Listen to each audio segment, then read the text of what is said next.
This is the Storyworks Roundtable, where we have conversations about craft. Because becoming a successful author begins with writing a great story. Hello and welcome to this week's Storyworks Roundtable. Robert and I have some big news to share with you. Very exciting stuff is happening here. Catherine is not with us tonight, and she won't be with us for a while because she is having a baby. As in, right now, while we speak, she's in the hospital. So our heartfelt congratulations go out to Catherine, and we will certainly miss her, but we're so happy for her and her family, and we can't wait to have you back, Catherine, when you're ready. Yes, all the best. Yes. All right.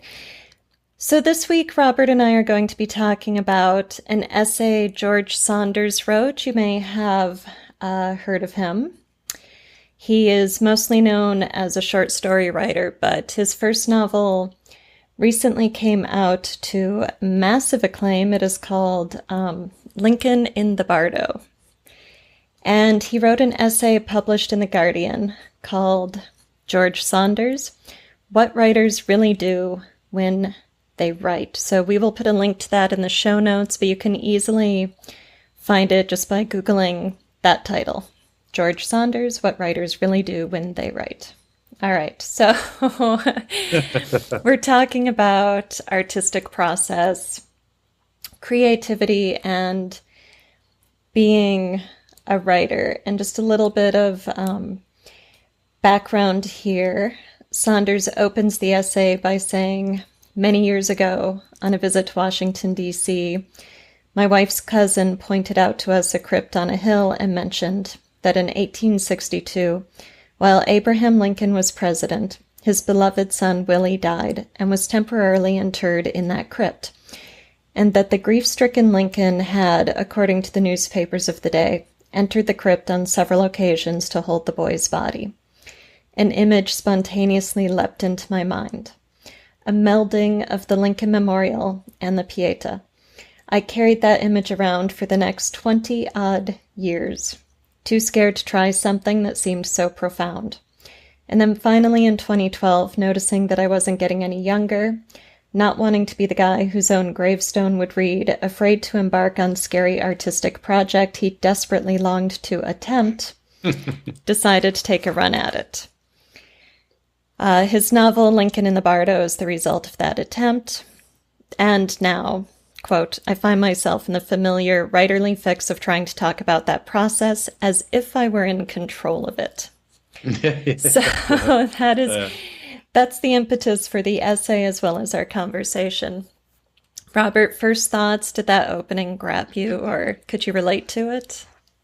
Oh, for sure, absolutely. And not that I've held an idea for a novel in my head for that long, but I've certainly held a desire to produce story and never ever believed I was a writer. I just love story, and so I can relate to how he's feeling, getting that idea and being really excited about that idea. And I suspect that for many writers, that is one of the things that can actually turn up as a resistance. It can get in the way. We complain sometimes. We have all these different ideas, and really all they are is a premise, as Saunders goes on to say, really in the article, which is you get these things and they become this sort of fixation. But and then he says later on, but what is that? What am I going to do? Am I going to write a whole novel about Lincoln sitting in the crypt? Right. That's boring. and I think that's where you can get quite stuck in the sort of, I've got this idea, and in your head it's really alive and it's vibrant, it's colourful, it moves.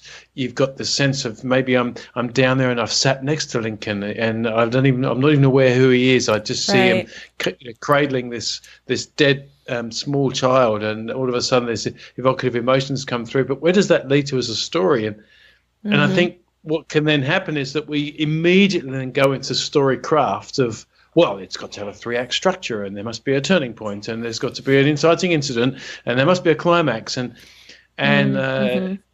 it can seem mechanical. And I think that's one of the things that first struck me about what he'd written is I loved how he described some of the more finer details of the artistic process, where as he describes it, like juggling, like a juggler juggling bowling pins. And you start with two, thinking, "Oh, this is all right. I can juggle two pins," and then all of a sudden you think, "Hang on a minute, I've got 6. Where did that come from?" Yeah, and you're always wondering, where are they going to land? How is this going to come together? What do I do with all of these pins now that they're up in the air?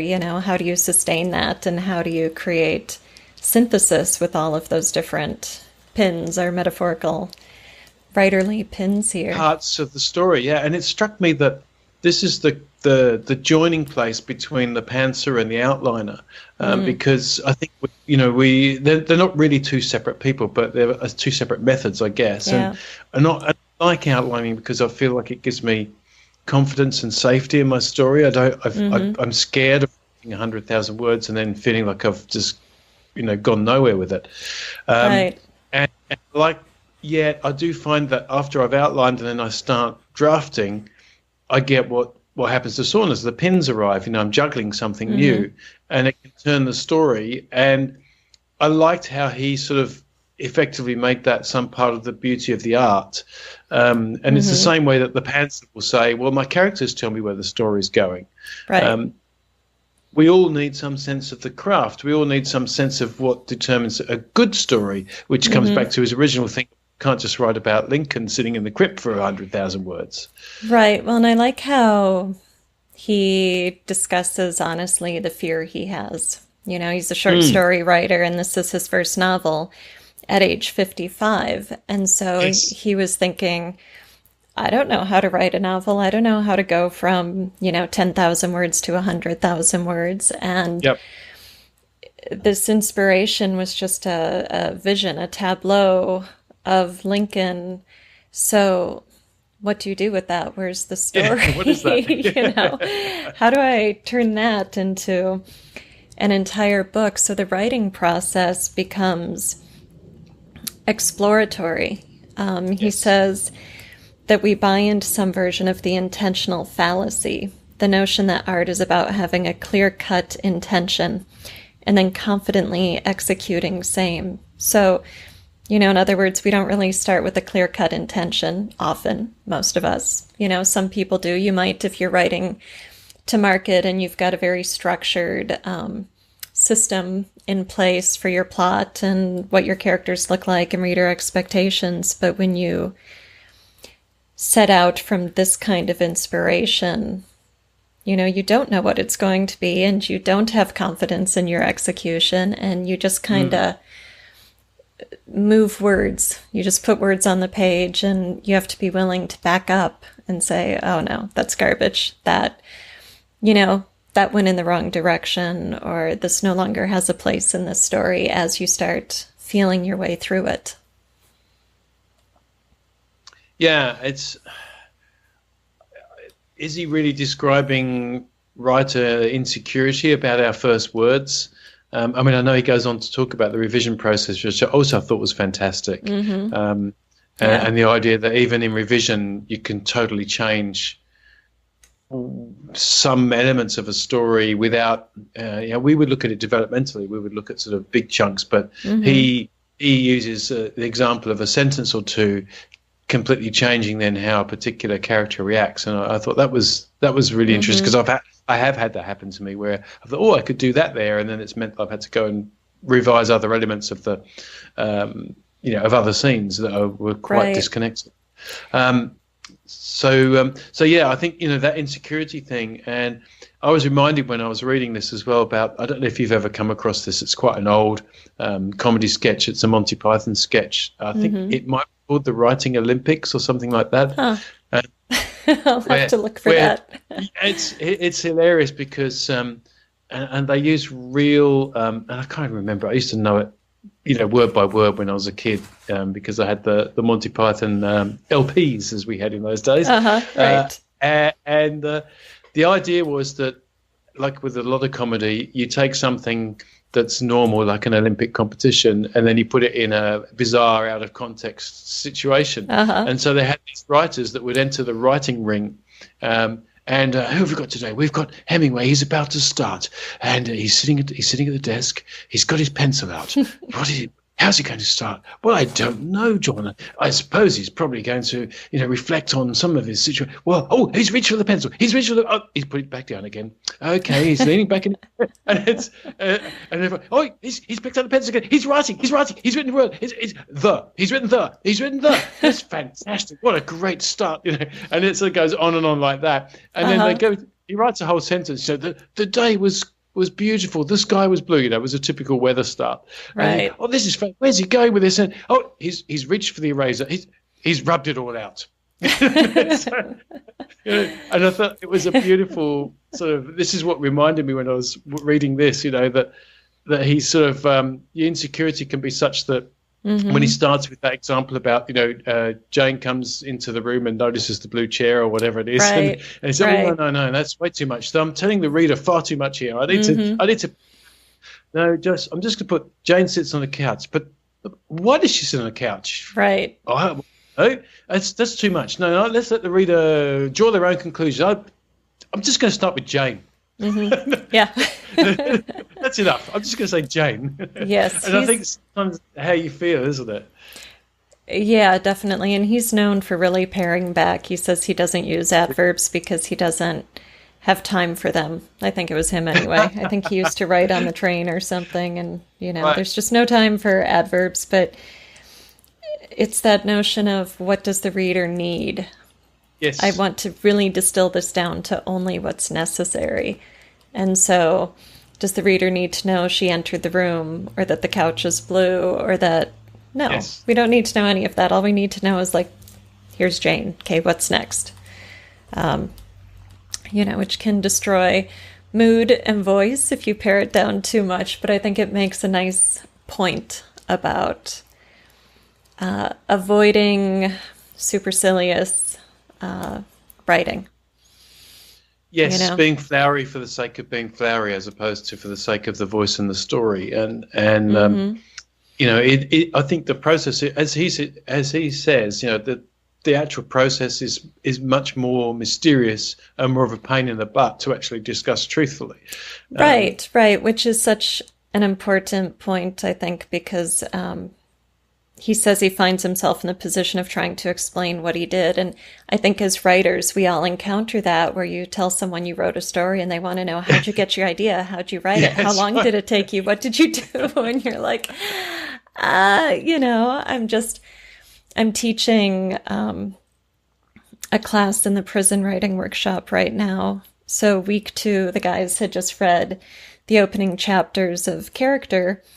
And, I've got a little section in there, very brief, like a paragraph or two, about writing longhand first when you're trying to generate words instead of typing because of the kinesthetic process. So we probably spent 20 minutes talking about writing longhand versus typing because there's this kind of bizarre inherent fascination that people have with process, like there's a magic button and, if I use a pencil instead of a pen, yes, I'm going to be a genius when I write fiction. And, Saunders is telling us, no, you can't control it and it doesn't make sense. It's just kind of this flash of inspiration and then you work it. You just keep working it and exploring it and trying to figure out if what you're doing is good. Yeah. Yes, that's a really well made point. He effectively, in summary in the article, is saying there is no formula. Yeah. And you kind of have to find. I guess it's like what Stephen King's saying is, you find the rock, and you have to uncover the sculpture beneath the rock. Mm-hmm. It's not like you necessarily would start with an idea. You have to go where your hands go and where the rock takes you. And mm-hmm. that's, to me, that's always seemed a little vague. It's like saying, just put the words on the page, and you and I both know that can end up being painful if you don't have a grasp of story. And clearly Stephen King's got a grasp of story. Mm-hmm. Clearly Sanders has got a grasp of story because he's written so many short stories, but his insecurity is a longer story, a full-length novel going to be different, and is the formula any different? And then he's sort of effectively saying in the article, well, there really is no formula, mm-hmm. and I think that's reassuring because if there was a formula, and I worked for years in the music industry, Mm-hmm. and you'd hear things and you think, oh, that is going to be an absolute hit. It's so catchy, and I'd play it over and over and over, Mm-hmm. and no one either liked it or it wouldn't get airplay, or Mm. so Yeah. it's bizarre what art touches us and what doesn't. And I Right. think that's the thing writers always have to remember, that there's always a reader for your work. And that's why that we talk about right to Mm-hmm. market so much, because there are obviously more readers if the marketplace is bigger for that type of story. Right. But that also means there are lots of readers who just won't appreciate your art. And so you have to Mm-hmm. come down to what you're producing is quite unique, and there is no formula. There might be age-old story structures, but there's no Yeah. logic behind it, because if there were, we'd all be doing it. Yes, and we'd all be millionaires as well. Yeah, that's right. And we'd all Right. be writing the same story. Yes. Well, okay, you mentioned that Saunders was insecure about going from short stories to the novel, and one of the points he made was that the process was the same. That's what he found. Like, oh, writing a chapter might not be that different from writing a short story. So if I can write 100 short stories, I can write 100 chapters. And then you start finding those connections and through lines and piecing them together and expanding the arc. And, he talks about letting the characters become their own people. And so Yes. he sounds like more of a pantser in that he didn't really know how the story was going to end. But as his characters became individuals with their own drives and motivations, they started doing what was right for them as characters. And then that shaped the next movement of the story. So that was interesting too, that to have, people say, oh, my character surprised me. It's a cliche. But the way Yes. he described it here, it made so much more sense that, yes, when you develop your character so completely that they become like a real person with their own motivations and desires, then what they do doesn't feel like it's in your control anymore, because it's just so organic to the person on the page. Yes. Yes. Which goes to my theory. Well, it's not my theory, really. It's a silly thing to say. It goes to the idea that our stories are formulated unconsciously. All we're doing with our conscious bunging the words down on the screen or on the page is simply letting something stream out, which is why I think when you get really excited about your story, and I think for a lot of writers that can be when you're nearing the finish line as well, when you're writing the climactic elements, Right. and everything's coming together, and all of a sudden you can feel like you're getting into that flow state. You're out of the soggy middle, you're into the Right, flow state, right. and it's like channeling, and it's the same thing as where people say, well, where'd you get your ideas? I said, well, I was walking out of the supermarket carrying 2 really heavy bags in one hand and the other hand fumbling for my keys, and I dropped them. But that's just such an inane moment to get a blockbuster idea. And Yeah. they can come from anywhere. And I think that just says again that they're buried in the unconscious somewhere. And so when we think very deeply about the story and the characters, we think they're speaking back to us, but they're not. It's us speaking back to us via the mass of the id somewhere, in my opinion, anyway. Right. I guess it depends on what sort of faith you have as well. Some people might believe that's a bigger energy, that they are genuinely that you're challenging. channeling the muse, Yeah. channeling the Yeah. muse. Yeah. Yeah, or from a purely craft perspective, it could just be that you've done your job so well as a writer developing that character Yes. that then the character's choices become inevitable. We talk about that inevitability in fiction that is Yes. not predictable. We want the ending to be inevitable but not predictable. Yes. So it's that way with the characters too. When you do your work completely as a writer developing that character, then they start to, you see or you channel or whatever, that the only thing this character can do is that inevitable thing. And then that Yes. shapes the plot in turn. It shapes the interactions with other characters and everything that comes next. So whether it's a muse or the subconscious or just plain old quality craft. It's like some piece of us kind of steps back from the work, and the story itself is taking over, however you want to describe that process, Yep.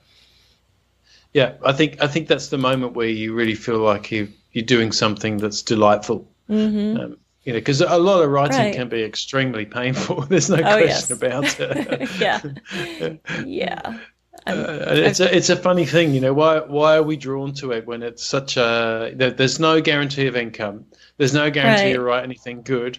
There's no guarantee that the idea that you thought was freaking brilliant the other day in the shower is actually going to be any good when you get past the first chapter. It'll be like Lincoln in the Crypt, So yes, that's so. What do you think about his advice, or not advice? What do you think about his leap from the short story to the novel? Is that something you'd say for people who have consistently only been able to, say, get out 10,000 words but still want to do a novel? Would that be good practice to write several short stories that link, or to try and think of in small increments like that? Oh, yeah, definitely. I mean, thinking of a novel can be intimidating because it just seems like such a big thing. So if you can think of each chapter as a short story, then it becomes much easier to manage and to write that. And each chapter has its own arc, and it ends with that sort of, stories can end in an ambiguous place, and we aren't looking for a character arc so much as a character shift. It's much more contained and compact. But if you write a number of short stories with the same set of characters and the same plot through line, then you're creating all of those units with the shifts that add up to the arc and the whole of the plot and everything. So, thinking of it that way might not work for everybody, but if you are comfortable with short stories, why not think of the novel that way and see what happens? It's better than being 55 and realizing, I'm not getting any younger, I'd better attempt this finally. I better get the idea. That's right. Yes. Yeah. Yes, you don't want your gravestone to say, scary artistic project. Failed to attempt a scary artistic project. So get on it. Yeah, I think that's a good place to finish up. Is that sort of it's the, what is that book, Susan Jeffers' book, Feel the Fear and Do It Anyway. It's I think it is an insecure process. That's clear from his essay, and I think it's also quite inspirational, motivational. I really like some of his little nuances in there. And I thought, okay, then I feel better about the first draft I'm embroiled in at the moment, where all of a sudden something changes for me in it, and I think, no, but that wasn't what I planned to do, and am I right in doing this scene? It's going to end on the cutting floor, but I like it. And is it going to be a darling I'm going to have to murder later? And all those things about, that you take on about the craft, and you think you're just doing crappy work. Right. And I've talked about this over and over, that I worry that my first draft is not good enough, and yet I know logically that it's not supposed to be. Yes. Yeah, no, absolutely. And for all those who haven't read it yet, go get Anne Lamott's essay, Shitty First Drafts. It's easy to find online. Robert and I continue our discussion of George Saunders' essay, What Writers Really Do When They Write, in our next episode. Thank you for listening to the Storyworks Roundtable. Find all our shows, show notes, and videos at storyworkspodcast.com.